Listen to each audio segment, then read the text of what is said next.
Advice to allow children to enjoy their youth. To the Reverend Wilton Marsh, regarding his son and daughter. My dear Cousin Wilton, you have no idea how your letter took me back to my merry girlhood, when you and I resided in the same neighborhood, and I was the concern of your precociously serious mind. Yes, indeed, I do realize what a mistake you made in living the repressed life you did all those early boyhood years. What a pity your parents reared one of your sensitive and imaginative nature in the gloomy old doctrines of a depressing religion, which so misrepresented the God of love. And how odd that your father and mine should have been born of the same parents, educated in the same schools, and yet be no more alike in beliefs or methods of life than two people of a different race and era. And again, it is not strange when we realize that hundreds of generations lie back of both parents, and innumerable ancestors of both father and mother contribute their different mentalities to the children in a family. Back of that is the great philosophy of reincarnation, the truth of which impresses me more and more each year I live.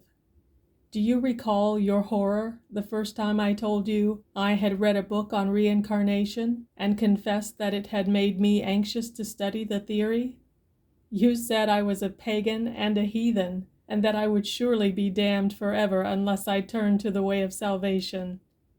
And do you recall your misery when I seized you one evening at your birthday party? You were 20, and dragged you about the room in a waltz?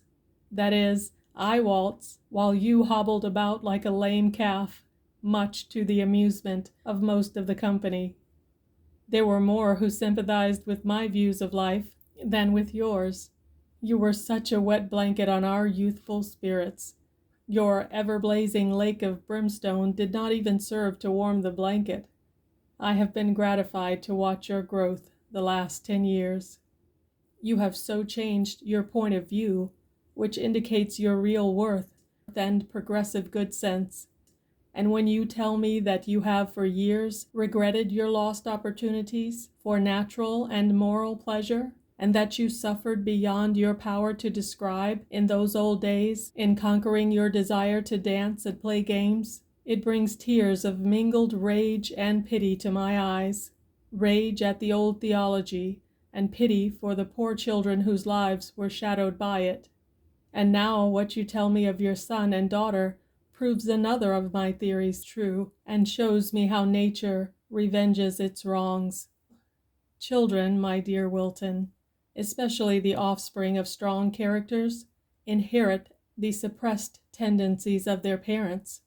They bring into action the unexhausted impulses and the ungratified desires of those parents. The greatest singers are almost invariably the offspring of mothers or fathers who were music-hungry, and who were given no complete gratification of this craving. The poet, you will find, is the voice of an artistic-natured parent who was forced to be emotionally dumb, and the proverbial clergyman's son is merely the natural result of the same cause.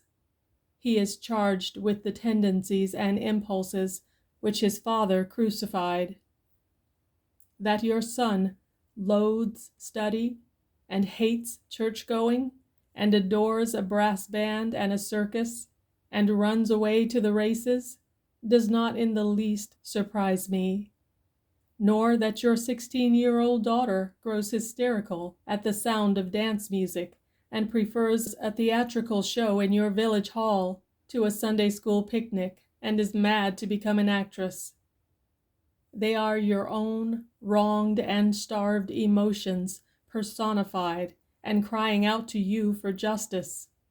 The very best thing for you to do with the boy is to put him into a gymnasium and a football team as soon as possible.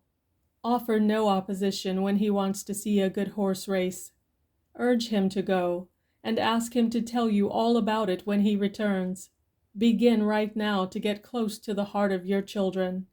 Once you do that, once you convince them you are near enough to their lives to understand their needs, and to try and gratify their natural longings, all your worries will take wing and fly away. For your children will cease to hide and cloak their actions and natures, and they will no longer wish to deceive or attempt to defy you. Send your daughter where she can learn dancing in company with other refined and well-bred young people. You have so far emancipated yourself from your old superstitions and beliefs that this action on your part will not antagonize the desirable members of your congregation. Only a remnant of the old bigots and intolerants are to be found in any congregation of intelligent people of today. If that remnant is shaken out of its winding sheet by being antagonized, you may galvanize it into life.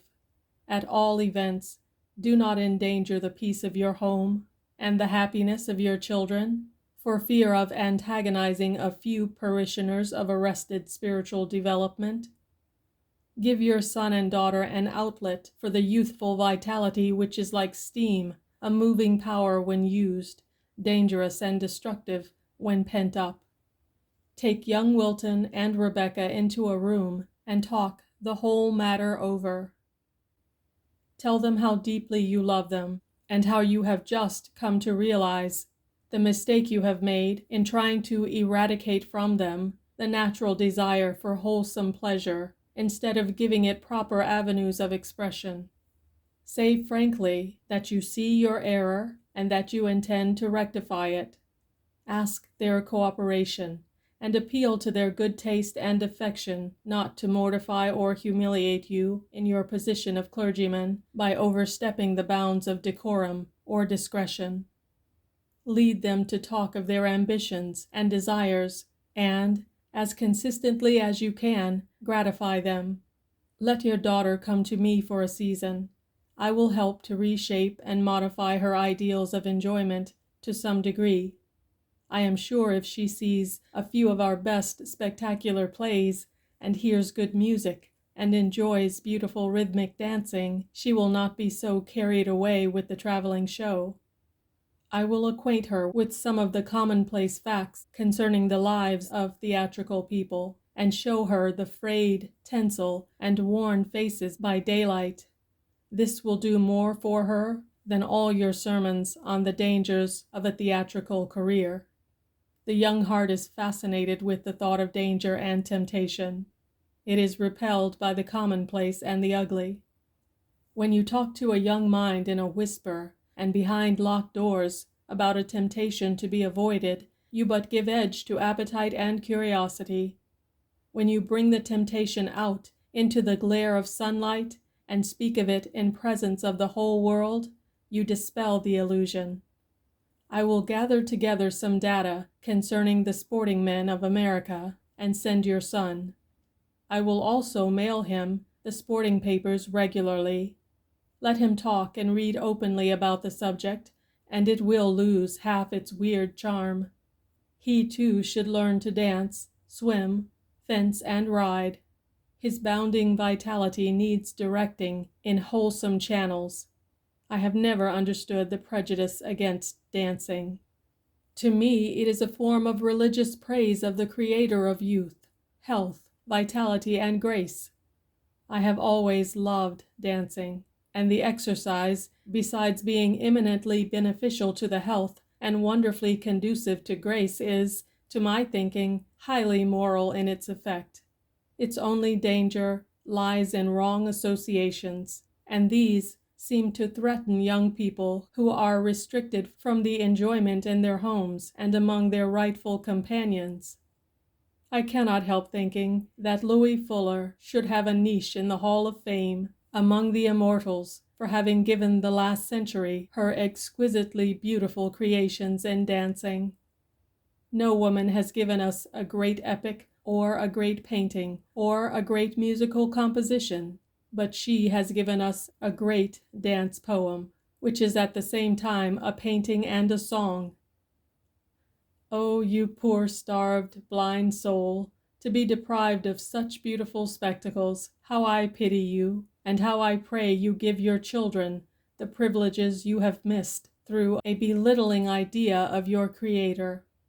Do you fancy God would punish beautiful young Rebecca for dancing any sooner than he would blight the willow tree for waving its graceful arms to the tune the wind harps play?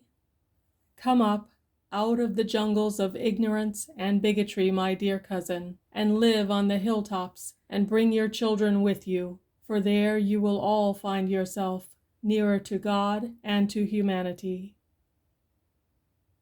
End of advice. Ella Wheeler Wilcox.